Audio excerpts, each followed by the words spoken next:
Zero Malabar senior ബിഷപ്പും Changanassery അതിരൂപത മുൻ arch ബിഷപ്പുമായ Mar Joseph പൗത്ത് കാലം ചെയ്തു.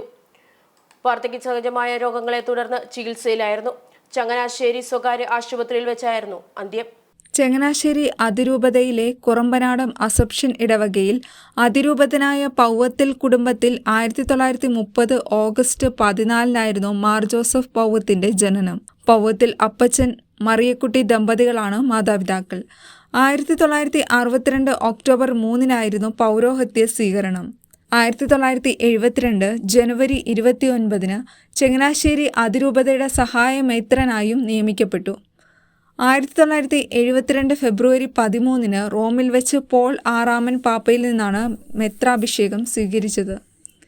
ആർച്ച് ബിഷപ്പ് മാർ ആന്റണി പടിയറയുടെ സഹായ മെത്രാനായിട്ടായിരുന്നു നിയമനം.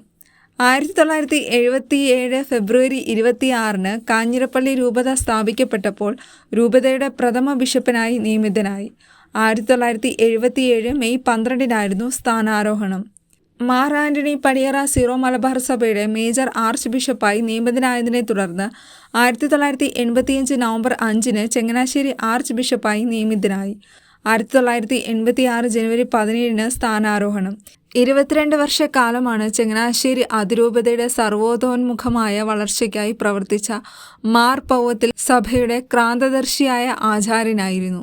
ക്രൗൺ ഓഫ് ദി ചർച്ച് എന്നാണ് സഭാപിതാക്കന്മാർ മാർ പൗവത്തിനെ വിശേഷിപ്പിക്കുന്നത്. ചൊവ്വാഴ്ച രാവിലെ 6 മണിക്കാണ് മോർച്ചറിയിൽ നിന്നും മാർ പൗവത്തിന്റെ ഭൗതിക ശരീരം സഭാ ആസ്ഥാനത്തേക്ക് കൊണ്ടുപോകുന്നത്. ബുധനാഴ്ച രാവിലെ 10 ചങ്ങനാശ്ശേരി സെന്റ് മേരീസ് കത്തീഡ്രൽ പള്ളിയിൽ Syro Malabar major archbishop Mar George ആലഞ്ചേരിയുടെ കാർമ്മികത്വത്തിൽ സംസ്കാര ചടങ്ങുകൾ നടക്കുന്നത്. യോഗനാഥം ന്യൂസ്, കോട്ടയം.